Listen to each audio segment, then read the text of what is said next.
বিশ্বনবীর কলিজার টুকরা স্ত্রী আম্মা জান আয়েশা রাদিয়াল্লাহু তাআলা আনহা, উনি নিজে ওমরে ফারুককে ভয় পেতেন, নিজেও ভয় পেতেন। মাঝে মাঝে বিশ্বনবীর সাথে ঝগড়া হয়ে গেলে, মধুর ঝগড়া, ভালোবাসার ঝগড়া যদি হয়ে যেত, বিশ্বনবী বলতেন আয়েশা চলো মিটমাট করে ফেলি, ঝগড়া করার কয়দিন থাকো, চলো মিটমাট করি। তো মিটমাট করার জন্য রাজি আছো? আম্মা জান আয়েশা বলতেন হ্যাঁ রাজি আছি। তো কারে আনা যায়? ওমর রে ডেকে আনি মিটমাট করার জন্য। আয়েশা রাদিয়াল্লাহু তাআলা আনহা বলে ওরে বাপ রে বাপ, ওমর না না, ওমর খালিজ, ওমরে ফারুকের ভয় লাগে আমার। সুবহানাল্লাহ করবেন না? বিশ্বনবী যখন বলতেন আয়েশা তাহলে তোমার আব্বুকে ডেকে আনি, আম্মা জান আয়েশা বলতেন ঠিক আছে আব্বুরে ডেকে নিয়ে আসেন। আবু বকর রাদিয়াল্লাহু তাআলা আনহুরে ডেকে নিয়ে আসেন। আমার আব্বুর মতো নরম দিলের মানুষ আমি জীবনে দেখি নাই। আবু বকর রাদিয়াল্লাহু তাআলা খুব নরম দিলের লোক ছিলেন, তার বিপরীতে ওমরে ফারুক ছিলেন খুব কঠিন মেজাজে। দুইটাই লাগে, কথা কও, নরমও যেমন লাগে গরমও লাগে। নরম গরমের সমন্বয় দরকার আছে না নাই? প্রভু তুমি বলেছ রাসূল দেবে না, বলনি দেবে না ওমর, বলনি দেবে না হামজা তারিক, খালিদ বিজয় সমর। প্রভু তুমি বলেছ রাসূল দেবে না, বলনি দেবে না ওমর, বলনি দেবে না হামজা তারিক, খালিদ বিজয় সমর। প্রভু তুমি বলেছ রাসূল দেবে না। আল্লাহু আকবার। একটা ওমর দরকার, কয়জন দরকার? কয়জন দরকার? সাইয়েদনা ওমর ফারুকের হৃদয়টারে উজালা করে দিল। দুনিয়ার সব ভয়কে পেছনে ফেলে এক আল্লাহর ভয়কে অন্তরে ধারণ করে আওয়াজ করে বললেন আশহাদু আল্লা ইলাহা ইল্লাল্লাহু ওয়াহদাহু লা শারীকা লাহু ওয়া আশহাদু আন্না মুহাম্মাদান আবদুহু ওয়া রাসূলুহু। পড়েন সুবহানাল্লাহ। তিনটা ধাক্কা। কয়টা? সবাই বলতে হবে কয়টা? প্রথম ধাক্কাটা দোয়া, দ্বিতীয় ধাক্কা হাক্কা, তৃতীয় ধাক্কা সূরা তাহা। তিনটা ধাক্কার মাধ্যমে সাইয়েদনা ওমর ফারুককে মুসলমানদের লিডার বানায় দিল কে? ওমর ফারুক কালিমা পড়ে মুসলমান হয়ে গেছে। নও-মুসলিম সাহাবাদের মধ্যে আনন্দের বন্যা বয়ে গেল। বিশ্বনবী খুশি হয়ে গেলেন, আল্লাহ শুকরিয়া করলেন, আল্লাহ তুমি আমার দোয়া ফিরিয়ে দাও নাই। আমি বলেছি দুজনের একজনকে চাই, তুমি ওমর ফারুককে দান করেছো। বলেন আলহামদুলিল্লাহ। এবার ওমর ফারুক বিশ্বনবীর প্রশ্ন করলেন, নবী আলাসনা আলাল হক, আমি প্রশ্ন করি উত্তর দেন, আমরা কি সত্যের উপর নাই? বিশ্বনবী বললেন বালা ওমর, আমরা এই সত্যের উপরে আছি। আমাদের কোরআন কি সত্য নয়? বিশ্বনবী বললেন কোরআনও সত্য। আমাদের রব আল্লাহ কি সত্য নন? বিশ্বনবী বললেন সত্য। ওমর ফারুক বললেন তাহলে ফিমাল ইখতিফা, তাহলে লুকিয়ে লুকিয়ে আর গোপনে দাওয়াতি কাজ কেন? ওমর এটা মাক্কি জীবন, ওমর এটা মাক্কি জীবন, এখানে দাওয়াতি কাজ করব লুকিয়ে লুকিয়ে আস্তে আস্তে। আল্লাহ যখন আমাদেরকে বিজয়ী করে দিবেন তখন আমরা প্রকাশ্যে দাওয়াত দিলে কোনো সমস্যা নাই। সাইয়েদনা ওমর ফারুক বলেন না, ও নবী আমার উপর ছেড়ে দেন, আমি দেখব আপনি আমারে শুধু মক্কার জমিনে একটা মিছিল দেওয়ার অনুমতি দেন। কিসের অনুমতি? আল্লাহর নামের তাকবীর দেওয়ার অনুমতি দেন। বিশ্বনবী বললেন ঠিক আছে, সাবধানে তাকবীর দিও। ওমর ফারুক তাকবীর দেওয়ার জন্য লোক খুঁজতে আরম্ভ করলেন। নও-মুসলিম 11 জন সাহাবাকে খুঁজে পেলেন। কয়জন? ওমর ফারুক বললেন 11 জনই চলবে। 11 জনকে 2 লাইন করলেন। কয় লাইন? পিছনে 6 জন, সামনে 5 জন। পিছনের লাইনের নেতা বানিয়ে দিলেন বিশ্বনবীর চাচা হামজা ইবনে আব্দুল মুত্তালিবকে। প্রথম লাইনের 5 জনের নেতৃত্ব দিতে আরম্ভ করলেন সাইয়েদনা ওমর ফারুক নিজেই। 2 লাইন তাকবীর দিতে জানলে বেশি মানুষ লাগে না, 10 জন দিয়ে গোটা বিশ্বটারে কাঁপিয়ে দেওয়া যায়। 11 জন 6 আর 5। ওমর ফারুক সামনে দাঁড়ালেন। ওমর ফারুক সামনে দাঁড়িয়ে এবার আল্লাহর নামের স্লোগান দিবেন। ওমর ফারুক বলেন আমরা খুব লম্বা চূড়া স্লোগান দিব না, খুব ছোট্ট, দারুল আরকামের ঘর থেকে কাবা ঘর পর্যন্ত, বাইতুল্লাহ পর্যন্ত এতটুকু জায়গা আমরা তাকবীর দিতে দিতে সামনের দিকে এগোবো, পৃথিবীর কোনো শক্তি আমাদেরকে থামাই দিতে পারবে না। ওমর ফারুক তখন 1 বাক্যের একটা ভাষণ দিলেন। কয় বাক্যের? ওমর ফারুক সামনে দাঁড়িয়ে বললেন মান আরাদা আন তাসকুলা উম্মু ইয়াতামা ওয়ালাদু তারমিলা যাওজাতুহু ফালিয়াসুদ্দানি। কে আছো? মান আরাদা আন তাসকুলা উম্মু, কে আছো মায়ের বুক খালি করতে চাও? ইয়া জামা ওয়ালাদু, কে আছো বাচ্চাগুলারে সন্তানগুলারে ইয়াতিম বানাতে চাও? তারমিলা যাওজাতুহু, কার এত বড় বুকের পাটা আছে দেখি, কে আছো স্ত্রীকে বিধবা বানাতে চাও? বুকের পাটা থাকলে আমি উমরে থামাও, যদি সাহস থাকে আমি উমরের মিছিল থামাও। ওমর ফারুক শুরু করলেন আল্লাহু আকবার, আল্লাহু আকবার, আল্লাহু আকবার। স্লোগান দিতে দিতে সাইয়েদনা ওমর ফারুক কাবার গিলাফ যে স্পর্শ করলেন, ওমর ফারুকের এই স্লোগান কেউ থামাতে পারে নাই। কিয়ামত পর্যন্ত এই আল্লাহর নামের স্লোগান কেউ থামাতে পারবে না। চিল্লায় বলো ঠিক কিনা? ওমর ফারুকের স্লোগান সেদিন মক্কায় কেউ থামাইতে পারছিল? আওয়াজ করে বলতে পারছিল? এখনো আল্লাহর নামের স্লোগান কেউ থামাই দিতে পারবে? কিয়ামত পর্যন্ত আমার রবের স্লোগান কেউ থামাতে পারবে? পারবে না। ওমর ফারুক স্লোগান দিলেন, আবু জাহেল, উতবা, শাইবা, ওয়ালিদ ইবনে মুগীরা আল্লাহু আকবার ধ্বনি শুনে বাইরে আসছে। কিরে এত বড় স্লোগান, আমাদের কাছ থেকে পারমিশন নেয় নাই, অনুমতি নেয় নাই। অনুমতি নেওয়া ছাড়াই স্লোগান শুরু। বের হয়ে দেখে মিছিলের সামনে ওমর। ওমর ফারুককে দেখে আবু জাহেল দিছে এক দৌড়, উতবা দিছে আরেক দৌড়, শাইবা দিছে বহু দৌড়। সুবহানাল্লাহ পড়বেন না? এজন্য ওমর বেশি লাগে না, ওমর লাগে একজন। চিল্লায় বলতে হবে ওমর ফারুক লাগে কয়জন? একজন। ওমরই গোটা বিশ্বের চেহারা পাল্টে দিতে সক্ষম। চিল্লায় বলেন ঠিক কিনা? গোটা বিশ্বে মুসলমানদের আছে করুণ অবস্থা। আমাদের কোন সেন্ট্রাল লিডারশিপ নাই। আমাদের মুসলিম দেশগুলোরে এক করে রাখবে, ভাইয়ের ভাইয়ের মতো রাখবে, আমাদের স্বার্থ নিয়ে কথা বলবে, এরকম নেতা আমাদের নাই। ঠিক কিনা? আমরা সেই ওমর ফারুকের অপেক্ষায়, আমরা সেই ইমাম আল মাহাদির অপেক্ষায়, যার একটা হুঙ্কারের আহ্বানে গোটা বিশ্বের সব মুসলমান এক প্ল্যাটফর্মে চলে আসবে। ওইরকম নেতা একজন লাগবে। কয়জন? গোটা মুসলিম উম্মাহকে একত্রিত করার জন্য একজন উমরই যথেষ্ট। ঠিক কিনা? আবার বিশ্বনবী বলছেন লা নাবিয়্যা বা'দি ওয়ালা রাসূলা, আমার পরে কোন নবী নাই, আমার পরে কোন রাসূল নাই। তবে লাউ কানা বা'দি নাবিয়্যুন লাকানা উমর, আমি নবীর পরে যদি নবী হওয়ার যোগ্যতা কারো থাকে, আমার ওমরের মধ্যে সেই যোগ্যতা আল্লাহ দিয়েছে। ওমর ফারুক রাদিয়াল্লাহু তাআলা আনহুকে আল্লাহ তাআলা জ্ঞানও দিয়েছেন, আবার প্রজ্ঞাও দিয়েছেন। জ্ঞান আর আল্লাহর ভয়, তাকওয়া। আমার প্রিয় ভাইরা, রামগঞ্জের ভাইরা, তাই না? রামগঞ্জের ভাইরা, কোন ব্যক্তিকে যদি আল্লাহ তাআলা জ্ঞান দেয়, আবার যদি তাকওয়ার গুণ দেয়, জ্ঞানও আছে আবার আল্লাহর ভয়ও আছে, এই লোকের কেউ থামায় রাখতে পারবে না। এরা কেউ থামায় রাখতে পারে না। সে গোটা বিশ্ব জয় করবে। সাইয়েদনা ওমর ফারুককে আল্লাহ তাআলা জ্ঞানও দিয়েছেন, আবার তাকওয়াও দিয়েছেন। সুবহানাল্লাহ পড়েন। বিশ্বনবী সাল্লাল্লাহু আলাইহি ওয়াসাল্লাম স্বপ্ন দেখলেন, বিশ্বনবী দুধ খাচ্ছেন, আঙ্গুলের ভেতর দিয়ে ফাঁক দিয়ে দুধ বেরোয়, বিশ্বনবী দুধ খাচ্ছেন। খেতে খেতে একটু দুধ আঙ্গুলে লেগে আছে, এই আঙ্গুলটা কারো মুখে না দিয়ে বিশ্বনবী সাল্লাল্লাহু আলাইহি ওয়াসাল্লাম ওমর ফারুকের মুখের ভেতরে ঢুকাই দিলেন। অতিরিক্ত দুধটা ওমর ফারুক খেলেন। সাহাবারা বললেন, মাযা আওয়ালতা বিহি ইয়া রাসূলুল্লাহ, হে আল্লাহর রাসূল, এই স্বপ্ন দিয়ে কি বুঝালেন? বুঝলাম না। বিষ্ণু সাল্লাল্লাহু আলাইহি ওয়াসাল্লাম বললেন, আওয়ালতু বিহি আল ইলম, এটা দিয়ে আমি জ্ঞান বুঝিয়েছি। কারণ অতিরিক্ত দুধের অংশটা আমি কাউরে না দিয়ে ওমরকে দিয়েছি, তার মানে ওমরের জ্ঞানের কোনো তুলনা হয় না। এজন্য স্বপ্নে যদি কেউ দেখেন আপনি দুধ পান করছেন, এটা প্রমাণ করে আল্লাহ তাআলা আপনাকে দ্বীনের জ্ঞান দান করবে। আবার বিশ্বনবী সাল্লাল্লাহু আলাইহি ওয়াসাল্লাম আবার আরেক রাতে স্বপ্ন দেখলেন, সাহাবারা লাইন ধরে বিশ্বনবীর সামনে দাঁড়ানো, কোন সাহাবার জামা নাভি পর্যন্ত, কোন সাহাবার জামা হাঁটু পর্যন্ত, কোন সাহাবার জামা টাকনু পর্যন্ত, কোন সাহাবার জামা আরো ছোট, কিন্তু ওমরে ফারুকের জামা বিশ্বনবী দেখলেন এত বড়, টেনে হিচড়ে হিচড়ে বিশ্বনবীর সাথে চলছে। সুবহানাল্লাহ পড়বেন না? সাহাবারা বললেন, মা দাওয়ালতা বিহি ইয়া রাসূলুল্লাহ, হে আল্লাহর রাসূল, এটা দিয়ে আপনি কি বুঝাতে চাইলেন? বিশ্বনবী বললেন, আওয়ালতু বিহি আত-তাকওয়া, এটা দ্বারা আমি দিনদারি বোঝালাম, তাকওয়া বোঝালাম। সুবহানাল্লাহ পড়েন। বিশ্বনবী দেখলেন কোন সাহাবার জামা এতটুকু, কোন সাহাবার জামা এত লম্বা, কোন সাহাবার জামা পা পর্যন্ত লম্বা। আর সাইয়েদনা ওমর ফারুককে দেখলেন ওনার জামা এত লম্বা, ওমর ফারুক টেনে হিচড়ে জামা নিয়ে চলতেছে। বিশ্বনবী বুঝাতে চাইলেন, ওমরের যেহেতু জামা লম্বা, ওমরের ভেতরে আল্লাহ। Omar Farooq the super hero of Muslim উম্মাহ। আমরা কাদেরকে সুপার হিরো বানায় রাখছি আমরা জানি না। এই নায়ক নায়িকা, গায়ক গায়িকা, মডেলরা, চোখ ধাঁধানো গ্ল্যামার নিয়ে যারা চলে, এরা আমাদের মডেল নয়। আমাদের মডেল সাইয়েদনা ওমর ফারুক। ঠিক কিনা? ঠিক কিনা?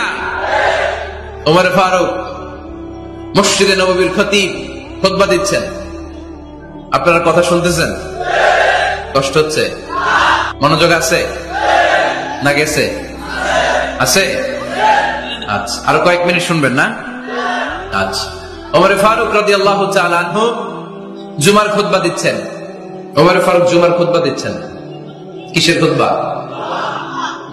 খুতবার মাঝখানে হঠাৎ চিৎকার মেরে বললেন, ইয়া সারিয়াত ইবনে জানিমিল জাবাল, ইয়া সারিয়াত ইবনে জানিমিল জাবাল, ইয়া সারিয়াত ইবনে জানিমিল জাবাল। মানে এই সারিয়া, এইদিকে না, জাবাল পাহাড়ের দিকে, জাবাল জাবাল, গো টু দা মাউন্টেন, পাহাড়ের দিকে যাও। এই কথা বলে আবার থেমে খুতবা দেওয়া শুরু করলেন। সাহাবারা আগামাথা কিছুই খুঁজে পেল না। আগের কথার সাথে মিল নাই, পরের কথার সাথে মিল নাই। জুমার নামাজ শেষ। সাহাবারা বললেন, আমিরুল মুমিনিন, খলিফাতুল মুসলিমিন ওমর ফারুক জুমার খুতবা দেওয়ার সময় হঠাৎ চিৎকার মেরে বললেন, ইয়া সারিয়াত ইবনে জানিমিল জাবাল। আপনার এই বাক্যের সাথে আপনার খুতবার আগের কথার কোনো মিল পেলাম না, পরের কথারও কোনো মিল পেলাম না। আপনি বুঝিয়ে বলেন, কেন বলেছেন আমরা তো বুঝলাম না। সাইয়েদনা ওমর ফারুক বলেন, আমি যখন জুমার খুতবা দিচ্ছি হঠাৎ আমার চোখের মধ্যে ভেসে উঠলো ওই যে গত কয়েক মাস আগে আমি আমার মুসলিম সেনাপতিকে ইরানে, পারস্যে, ওই ইরানের বিশাল রাজ্যে যুদ্ধের জন্য পাঠিয়েছি। আমি দেখলাম যুদ্ধের একটা ভয়ঙ্কর মুহূর্তে আমার মুসলিম সেনাপতি ভুল দিকে চলতে আরম্ভ করেছে। বাম দিকে তার পাহাড়, ডান দিকে উপত্যকা। ডান দিকে যদি সে চলে যায়, উপত্যকায় চলে যায়, শত্রু বাহিনীর হাতে ধরা খেয়ে সব মারা যাবে। আর আমার সেনাপতি যদি মুসলিম বাহিনীকে নিয়ে পাহাড়ের উপর উঠে যায়, আল্লাহর মেহেরবানিতে এই যুদ্ধেও তারা জয়লাভ করবে। এজন্য আমি মসজিদের মিম্বারে দাঁড়িয়ে রব্বুল আলামিন আমার চোখের সামনে ওই যুদ্ধক্ষেত্রের দৃশ্যপটটা তুলে ধরেছে, ওইটা দেখে আমি এখানে দাঁড়িয়ে আমার সেনাপতিকে কমান্ড দিয়েছি। পড়েন সুবহানাল্লাহ। যেন তেন মানুষ না, এটা জুমার মিম্বারে দাঁড়িয়ে 1000 কিলোমিটার দূর পারস্যে কি হচ্ছে সেটাও দেখতে পেতেন আল্লাহর মেহেরবানিতে। সুবহানাল্লাহ পড়েন। সাহাবারা বিশ্বাস করে নিলেন, কিন্তু মুনাফিক টাইপের যেগুলো, এগুলো বলে এটা আবার কেমন কথা, উনি আছেন মদিনার মিম্বারের মধ্যে দাঁড়িয়ে, হাজার হাজার কিলোমিটার দূরে কি হচ্ছে উনি দেখবেন কেমনে। এরা বিশ্বাস করলো না। সাহাবারা সবাই বিশ্বাস করলো, মুনাফিক গুলো বিশ্বাস করলো না। তারা মনে মনে ভাবলো, এই মুসলিম সেনাপতি বিজয়ের বেশে যেদিন মদিনায় আসবে, আমরা মদিনার উপকণ্ঠে দাঁড়িয়ে থাকবো, ওদেরকে জিজ্ঞেস করবো এমন এমন দিন ওমরে ফারুকের কণ্ঠের কোন আওয়াজ শুনতে পেরেছিলে কিনা। বিজয়ী বেশে সাহাবারা যখন ফিরে আসতো, সব মুমিনরা আহলান ওয়া সাহলান জানাতে ওনাদেরকে রিসিভ করতে যেত, মুনাফিক গুলো যেত না। কিন্তু ওই দিন মুনাফিকরা সবার আগে যায় হাজির। মুসলিম সেনাপতি যখন ঢুকলো, জিজ্ঞেস করলো, মুসলিম সেনাপতি, এত দিন আগের কথা, জুমার দিন দুপুর বেলা যুদ্ধক্ষেত্রে হঠাৎ করে আমিরুল মুমিনিনের কোন কথা তুমি তোমার কান দিয়ে শুনতে পেরেছিলে কিনা বলো। সেনাপতি বলল, তোমরা কেমন করে বুঝলা, কেমন করে তোমরা জানলা? তোমরা ঠিকই জেনেছো, ঠিকই ধরেছো, ঠিকই বলেছ। যুদ্ধের কঠিন মুহূর্তে ভুল করে আমি উপত্যকার দিকে মুসলিম বাহিনীকে নিয়ে ছুটতে আরম্ভ করেছিলাম। হঠাৎ করে আমিরুল মুমিনিনের একটা কণ্ঠ আমার কানের ভেতরে ভেসে আসলো। আমি শুনতে পেলাম, ইয়া সারিয়াত ইবনে জানিমিল জাবাল, ডান দিকে উপত্যকার দিকে যেও না, তাড়াতাড়ি বাম দিকে পাহাড়ের উপর চড়ে যাও। শুনেছি আমি, আমার নিজ কানে শুনেছি। তোমরা কি করে জানলে? আমি নিজে শুনেছি। সেদিন আমিরুল মুমিনিনের এই ইনস্ট্রাকশন, এই গাইডলাইন যদি আমরা ফলো করতে না পারতাম, শত্রু বাহিনীর হাতে আমরা কচু কাটা হতাম। আমাদের চেহারা, আমাদের আত্মীয় স্বজনরা তোমরা কেউ দেখতে পেতে না। পড়েন সুবহানাল্লাহ। This is our super hero. আমাদের সুপার হিরোর নাম কি? চিল্লায় বলতে হবে, ওমর ফারুক রাদিয়াল্লাহু তাআলা আনহু। এভাবে গাইডলাইন দিয়েছেন উম্মাহকে, এভাবে ইনস্ট্রাকশন দিয়েছেন। ওমর ফারুকের ব্যাপারে বিশ্বনবী বলেছেন, আশাদ্দুহুম ফি আমরিল্লাহি উমর, আল্লাহর জমিনে আল্লাহর দ্বীন বাস্তবায়নের ক্ষেত্রে আমার ওমর ফারুকের চাইতে কঠিন কেউ ছিল না। এজন্য ওমর ফারুককে মুনাফিকরা জমের মতো ভয় পেত। কারা ভয় পেত? এমনকি শয়তানও ভয় পেত। সুবহানাল্লাহ পড়েন। বিশ্বনবী বলতেন, মা লাকিয়াকা শাইতানু সালিকান ফাজ্জান ইল্লা সালাকা ফাজ্জান গায়রা ফাজ্জিন। ওমর, তোমার যদি ইবলিস শয়তান এই রাস্তা দিয়ে হেঁটে আসতে দেখে, ইবলিস শয়তান এই রাস্তা রেখে দিয়ে অন্য রাস্তা দিয়ে হাঁটে। ওমর তুমি যদি এই রাস্তা দিয়ে হাঁটো, শয়তান জীবনে ওই রাস্তা দিয়ে হাঁটবে না, এই রাস্তা দিয়ে আরেক রাস্তা দিয়ে হাঁটে। সুবহানাল্লাহ করতে পারলেন না? আল্লাহর হাবিব সাল্লাল্লাহু আলাইহি ওয়াসাল্লামের স্ত্রীরা মাঝে মাঝে রাসূল সাল্লাল্লাহু আলাইহি ওয়াসাল্লামের কাছে বায়না ধরতো, নবী আমাদেরকে এইটা দেন, ওইটা দেন, আমাদের ঘরে এইটা নাই, ওইটা নাই। বিশ্বনবীকে আমার কাছে কিচ্ছু নাই, থাকলে এমনি থাকো, নাইলে যাও। কিন্তু বিবিরাও ছাড়ে না, নবী আমাদের এটা দেন, ওইটা দেন, বায়না ধরছে সব বিবিরা। বিশ্বনবীর স্ত্রী ছিল কয়জন? হ্যাঁ, কয়জন? 11 জন। দাসী 2 জন, সব মিলে 13 জন। 11 স্ত্রী ধরছে, নবী এটা দেন, ওইটা দেন। বিষ্ণু বলে কিছু নাই, স্ত্রীরাও ছাড়ে না। ইন দ্য মিন টাইম বিষ্ণুনবী হঠাৎ একটা সালাম শুনতে পেলেন। কে যেন দরজার মধ্যে এসে দাঁড়িয়ে নক দিচ্ছে আর বলছে আসসালামু আলাইকুম ওয়া রাহমাতুল্লাহ। বিষ্ণুনবী সালামের উত্তর দিলেন ওয়া আলাইকুম আসসালাম ওয়া রাহমাতুল্লাহ। আর বিষ্ণুনবী বুঝতে পেলেন এটা সাইয়েদনা ওমর ফারুকের কণ্ঠ। কার কণ্ঠ? সালামের উত্তর দিয়ে বিবিদের দিকে তাকায় দেখে একটা বিবিও নাই, সব অন্দর মহলে দৌড়। সুবহানাল্লাহ কইবেন না? এটারে ভয়ের কারণে দৌড় এটা বলে না, শ্রদ্ধার কারণে, তার হাইবাতের কারণে। হাইবাত পার্সোনালিটি, এটাকে বলে হাইবাত ওমর। ওমর ফারুকের হাইবাত, পার্সোনালিটি এত স্ট্রং ছিল, ওনাকে দেখলেই মানুষ ভয় পেত। ইসলামের জন্য ভয়। সুবহানাল্লাহ পড়তে হবে। বাঘ আসবে, ভাল্লুক আসবে, এই তাড়াতাড়ি খাও, বাঘ আসবে। বাঘের কথা শুনলে বাচ্চারা খেয়ে ফেলে ভয়ে, এই ভূত আসলো, ভূত তাড়াতাড়ি খা, না খাইলে ভূতে ধরবে তো, খা। সাথে সাথে খায়। মদিনাতে যখন ওমর ফারুক রাদিয়াল্লাহু তাআলা আনহু মদিনার খলিফা, তখন মদিনার বাচ্চারাও মাদেরকে এরকম জ্বালাতো, খেতে চাইতো না। মায়েরা খাবার নিয়ে বাচ্চাদের পেছনে ঘুরতো। তখন মদিনার মায়েরা বাচ্চাদেরকে বলতো তাড়াতাড়ি খাও, হা হুয়া ইয়াতি উমর, হুয়া উমর, তাড়াতাড়ি খাও, ওই যে ওমর আসতেছে, ওমর। ওমর আসতেছে শুনলেই বাচ্চারা তাড়াতাড়ি খেয়ে ফেলতো, বাঘের মতো ভয় পেত। চিল্লায় পড়েন আল্লাহু আকবার। মুসলিম ইতিহাসে প্রথম চিফ জাস্টিস আবু বকর রাদিয়াল্লাহু তাআলা আনহু যখন খলিফা, চিফ জাস্টিস বানাই দিয়েছেন ওমর ফারুককে। সর্বপ্রথম কোরআন সংকলনের পরামর্শ দিয়েছেন সাইয়েদনা ওমর ফারুক। এই যে কোরআন 114 সূরা 30 পারা, আগে কি এরকম ছিল? কথা কন না কেন? আগে গাছের পাতায় লেখা ছিল, পশুর চামড়ায় লেখা ছিল, ওটের হাড্ডির মধ্যে লেখা ছিল কোরআন। এভাবে যখন হাফেজে কোরআন সাহাবারা শহীদ হতে আরম্ভ করলো, এক যুদ্ধে টানা 70 জন হাফেজে কোরআন সাহাবা নিহত হলেন, শহীদ হলেন। ওমর ফারুক তখন আবু বকর রাদিয়াল্লাহু তাআলা আনহুর কাছে যে বললেন, আবু বকর আপনি কোরআন জমা করেন, সব কোরআনের কপিগুলো একসাথে করে এরকম একটা কোরআন করেন।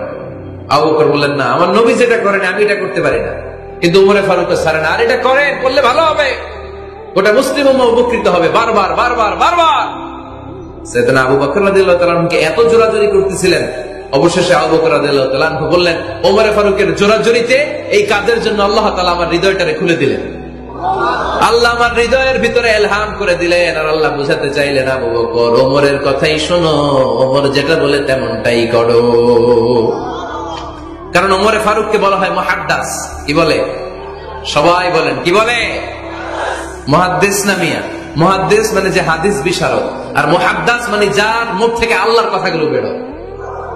আল্লাহ কি বলতে চায়, আল্লাহ তাআলা ওই কথাগুলো, ওই ভাবনাগুলো ওই লোকের মুখ দিয়ে বের করে দেয়। জোরে বলেন সুবহানাল্লাহ।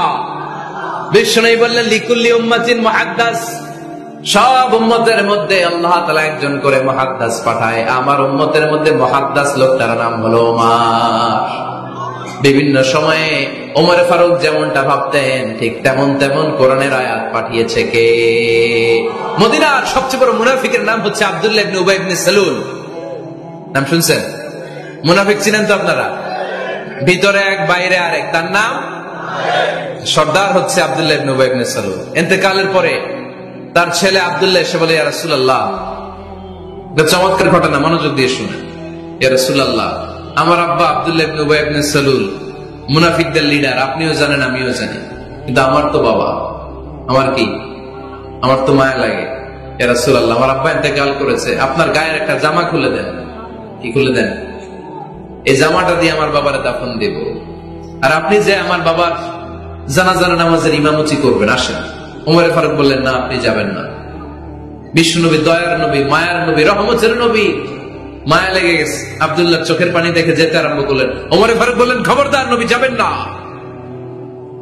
বিশ্বনবী যাওয়ার জন্য রওনা হলেন। ওমর ফারুক বিশ্বনবীর জুব্বা টেনে ধরলেন। সুবহানাল্লাহ। আমাদের দেশে কি বলতাম আমরা? বেয়াদবি করছে না? না, সম্পর্কটা এমন ছিল, ওমর ফারুক জুব্বা টেনে ধরেছেন, তখন আল্লাহ আয়াত নাযিল করলেন, ইস্তাগফির লাহুম আও লা তাস্তাগফির লাহুম ওয়া ইন তাস্তাগফির লাহুম 70 মাররাতান ফালাই ইয়াগফিরাল্লাহু লাহুম। বিশ্বনবী ওমর ফারুককে সরিয়ে দিয়ে জুব্বাটা হেঁচকা টান মেরে জানাজার নামাজের ইমামতি করে আসলেন। আসার সাথে সাথে ওমর ফারুকের পক্ষে আল্লাহ আয়াত নাযিল করলেন, নবী ইস্তাগফির লাহুম আও লা তাস্তাগফির লাহুম, আপনি মুনাফিক সর্দারের জন্য ক্ষমা চান কিংবা না চান, জুব্বা দেন কিংবা কাঁদেন, যাই করেন না কেন, 70 বার যদি এই মুনাফিক সর্দারের জন্য আপনি ক্ষমা চান, আমি আল্লাহ আপনার এই দোয়া কবুল করব না। খবরদার, এটাই ফার্স্ট, এটাই লাস্ট, আর কোন মুনাফিকের জানাজা দিতে আপনি যাবেন না। ওমর ফারুকের পক্ষে কোরআনের আয়াত নাযিল করেছে কে? ওইরকম ওমর আমাদের কয়টা লাগবে? চিল্লায় বলতে হবে কয়টা? কারণ সাইয়েদনা ওমর ফারুক আমাদের অনুপ্রেরণা, সাইয়েদনা আবু বকর আমাদের অনুপ্রেরণা, হামজা আমাদের অনুপ্রেরণা, সাইয়েদনা বেলাল ইবনে রাবাহ আমাদের অনুপ্রেরণা। নায়ক নায়িকা, গায়ক গায়িকা আমাদের অনুপ্রেরণা নয়। এজন্য আমরা সাহাবীদের জীবনী পড়ব। রাজি আছেন? আওয়াজ করে বলেন আল্লাহ, আরো জোরে বলেন আল্লাহ। নবীর সাহাবারা আমাদের মডেল, আমরা যেন সাহাবাদের দেখানো পথে মতে থাকতে পারি, চলতে পারি, আমল করতে পারি, সমাজটারে পরিবর্তন করতে পারি। তুমি তৌফিক দাও, আমিন। আর জোরে পড়ি আমিন।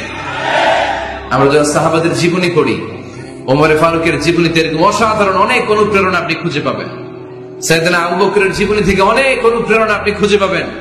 এগুলো আপনার ঈমানকে চাঙ্গা করবে, আল্লাহর পথে অটুট থাকতে আপনাকে সহায়তা করবে। রাজি আছেন?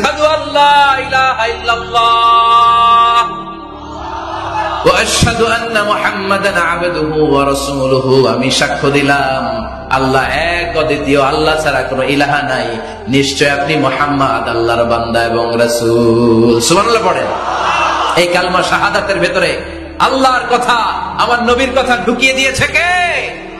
ঝিনুকের ভেতর লুকিয়ে থাকে যেমন মতি, ঝিনুকের ভেতর লুকিয়ে থাকে যেমন মতি, কালমা শাহাদাতে আছে আল্লাহর জ্যোতি, কালমা শাহাদাতে আছে আল্লাহর জ্যোতি। পড়েন, ঝিনুকের ভেতর লুকিয়ে থাকে যেমন মতি, ঝিনুকের ভেতর লুকিয়ে থাকে যেমন মতি, কালমা শাহাদাতে আছে আল্লাহর জ্যোতি, কালমা শাহাদাতে আছে আল্লাহর জ্যোতি। পড়েন আল্লাহু আকবার। ওই শাহাদাতের জ্যোতি